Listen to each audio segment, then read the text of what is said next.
Grace and peace to you, from God our Father, and our Lord and Savior, Jesus Christ.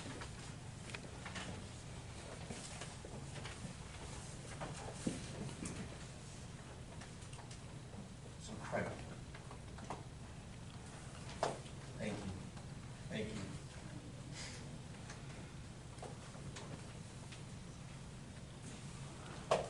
How long will you keep us in suspense? It's a question we could spend an awful lot of time on.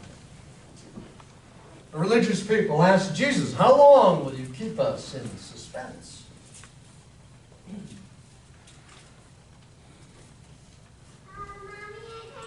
There's probably no one more transparent than Jesus. He said, have you not seen anything?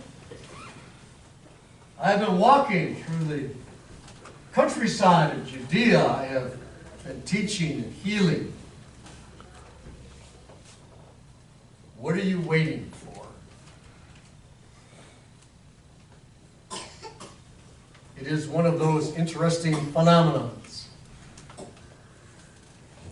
Sometimes it's difficult to see what's right in front of us. We see that in our culture all of the time. We hear someone give a speech, a politician, and depending upon our particular political viewpoint, we either think it was the greatest speech we've ever heard or the worst thing we've ever heard. Because you see, it's not about the speech. It's about the hearer. It's about how all of our attitudes and beliefs get in the way of us truly hearing and understanding.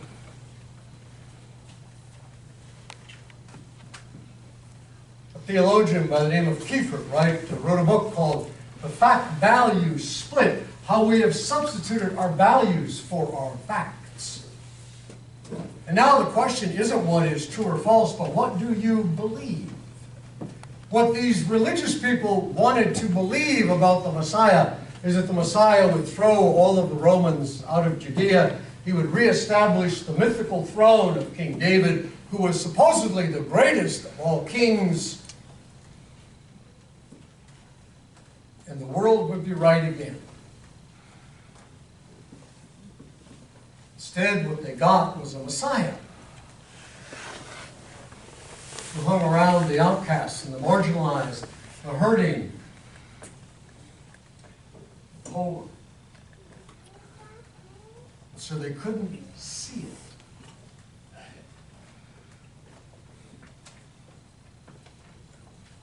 Their values and the facts get all confusing. Had an encounter with a young man. I was part of what was called a community resource team.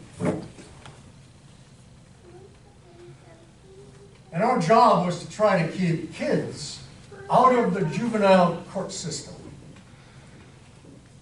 Because we know that once a kid gets wrapped up in the court, it's hard to extricate them from that. And these were kids who were accused of such violations as truancy,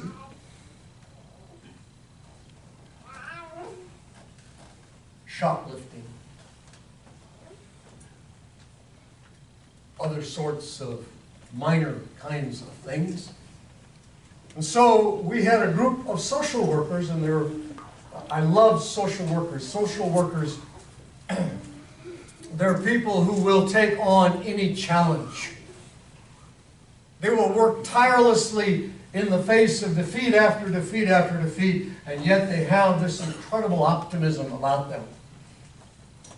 And they would work with these families. Well, one of the family's fathers was sitting in on one of our meetings, and before the meeting started, he said, well, It says in March, my daughter turns 18, and she's out of the house.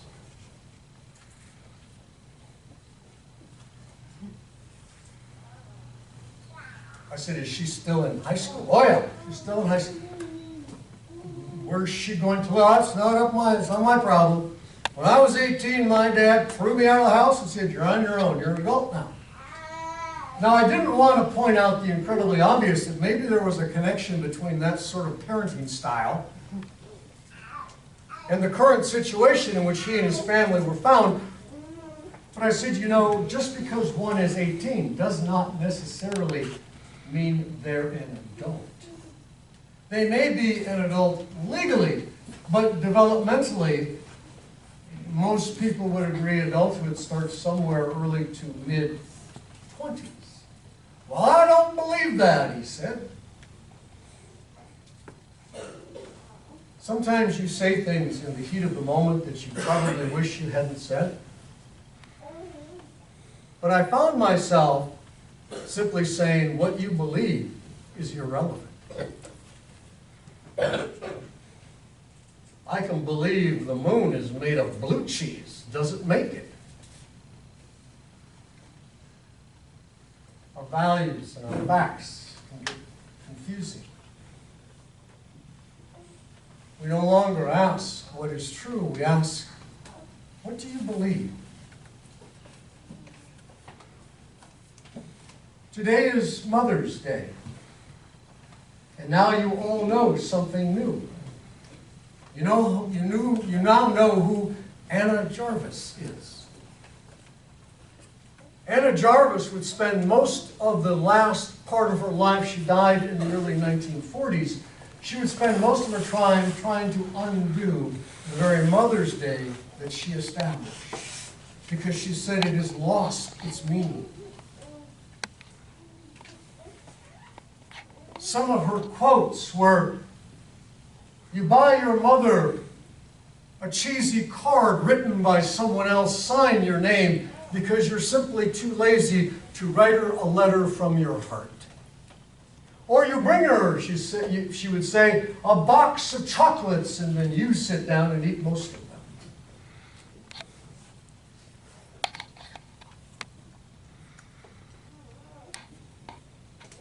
Mother's Day is, if we are willing to acknowledge it, a little problematic, just as is Father's Day.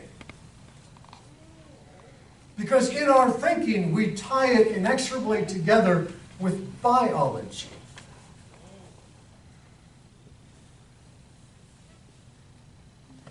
And the litany that we read for today was my humble attempt to try to expand this and allow us to begin to think not in terms of biology, but in terms of role.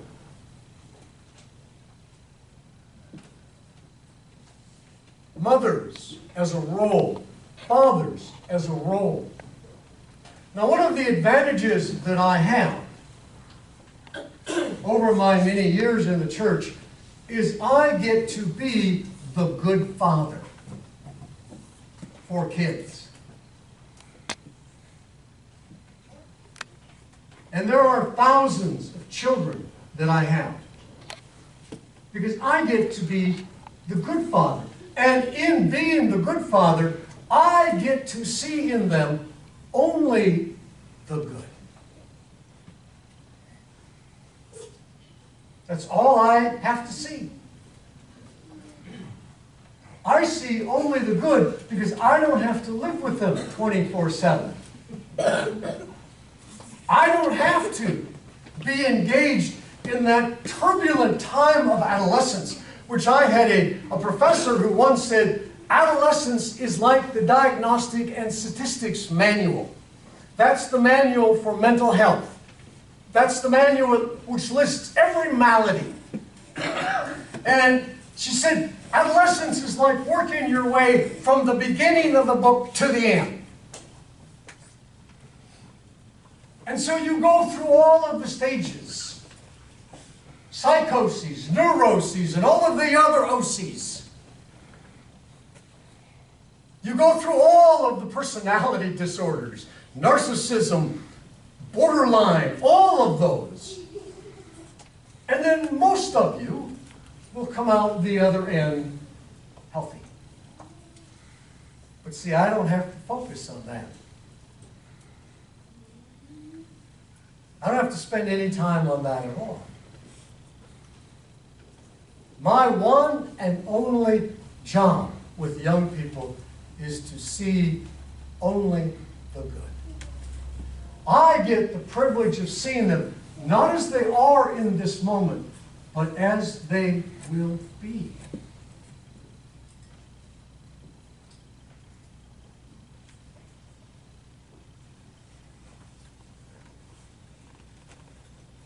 Every woman in this room is a mother not just to your own children or your own grandchildren, but to all of the children that you encounter. Are you able to see in them only the good? Are you able to see in them, not as they are in this very moment? Because that's sometimes what happens in families, is we get so caught up in the moment that we forget to take a long-term view. They will not always be this way. They won't. They're just working their way through the DSM. They're just trying out all of the different maladies. They will come out of it. Most of them.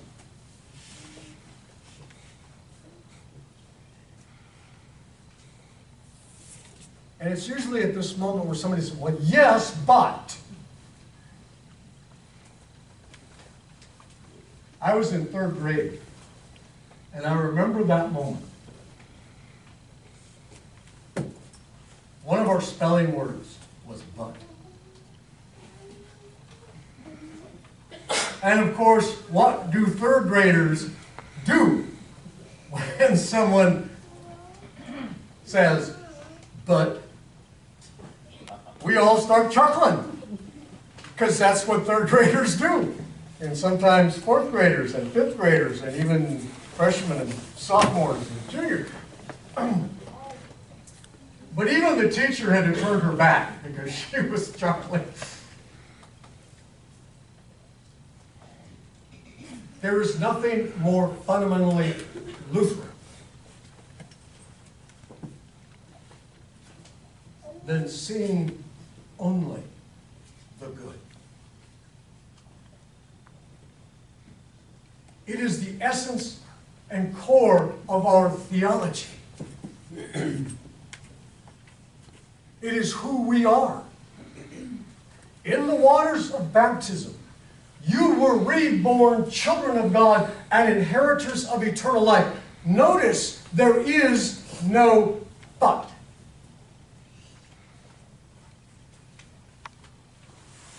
It's a declaration. And so the challenge that we face is, can we start to see others through the eyes of Christ? See, that was the problem in our gospel reading, is all of the other religious people could not see the world through the eyes of Christ. We have trouble seeing others through the eyes of Christ. We bring into the conversation all of our beliefs, all of our attitudes, which distorts our encounter with the other.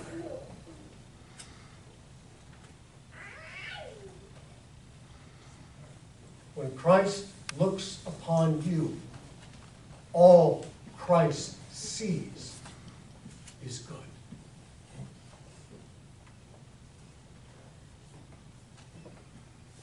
Pure child of God. That's all he sees. Now it's at this point, and a week from Tuesday night, I'm going to talk about these folks because they're important people. But it's usually at this point that someone will say, well, yes, but we got to point out their flaws. How are they going to get better? And I usually say to those people, I'm glad you're on my team. You see, what we focus on grows.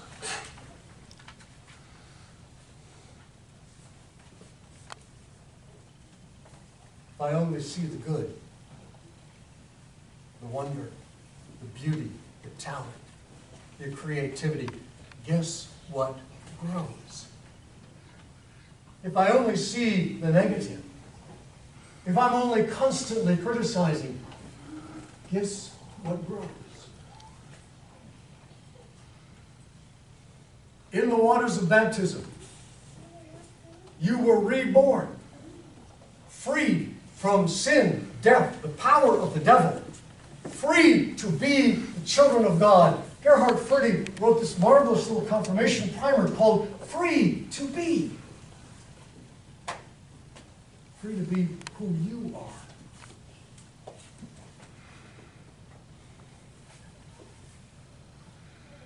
But there is that little gnawing voice. Well, if that's the case, then I don't really need this. And you know what? You're right. You don't need this, but we need you. Because only you have the gifts. Only you have that special talent. Only you can bring to us that which is uniquely you, for the sake of building the body of Christ. So you may not need us, but we need you. But you're not here now for you. You're here for the sake of others. Last year, I'm sure you all remember, last year I talked about my mother. My mother was this remarkable woman. Her life was not easy.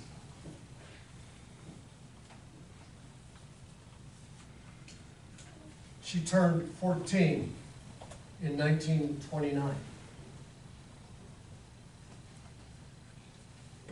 She was literally forced out of her house and sold into indentured servanthood because the family couldn't afford her. And so she went to live with the only family that had anything in the whole little area around this little tiny town called Michigan, North Dakota. The Lamb family. And she'd get up early in the morning and she'd make breakfast for their whole work crew. She would clean up after that, and then she would run off to go to school. They wanted her to quit, but she said, no, I want to go to school. I want to graduate. She wanted to be a nurse.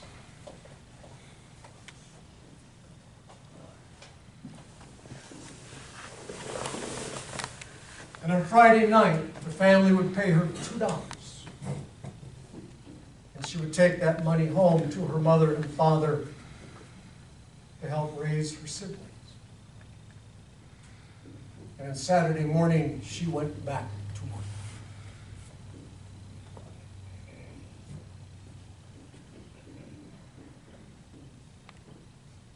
That was her life.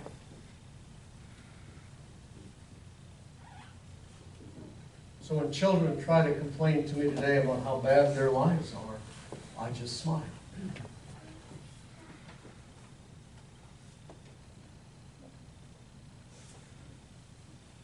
My mother would marry my father. They would set off to buy a farm. She would raise 7 children, and other than the last child, the rest of them were trouble.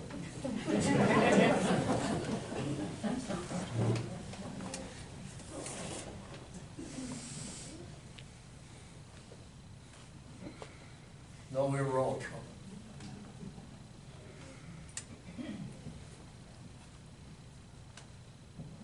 And there was a moment in my life when it could have gone either way.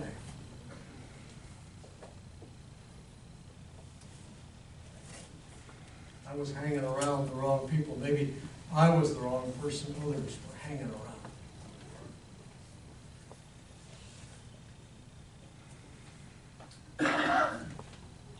And in those moments,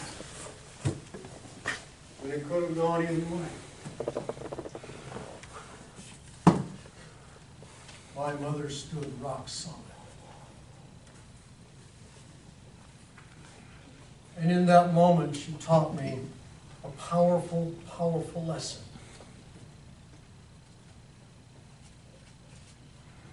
That there really wasn't anything I could do that would make her stop loving me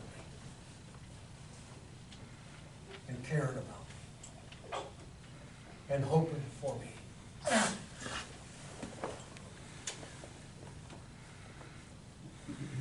And though she's been gone for a long time, I carry that firmly in my heart.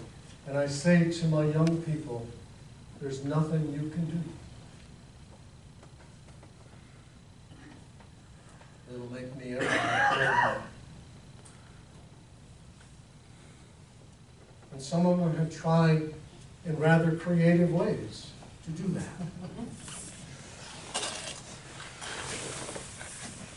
But you see, I get the privilege of seeing them, not as they currently are, as incredible and wonderful as that is, but I get the privilege of seeing them as they will be. See, that's how God looks at us. God sees not as we are in this very moment, but God sees us as we will be.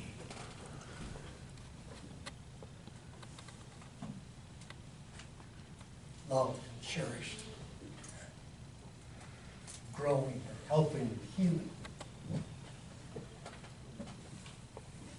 And the role of mom comes in a wide variety of different forms. Biology, adoption, step parenting, foster parenting, grandmothering,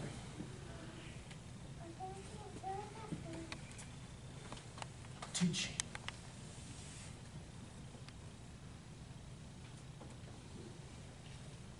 In every way, we impact the children.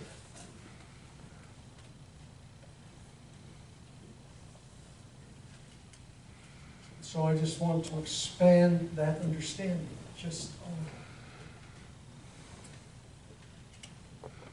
And in a couple of years, hopefully, my house will be finally void of children.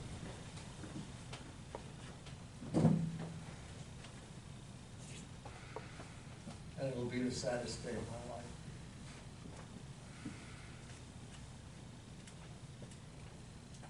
But fortunately, I've still got you. And you. And you.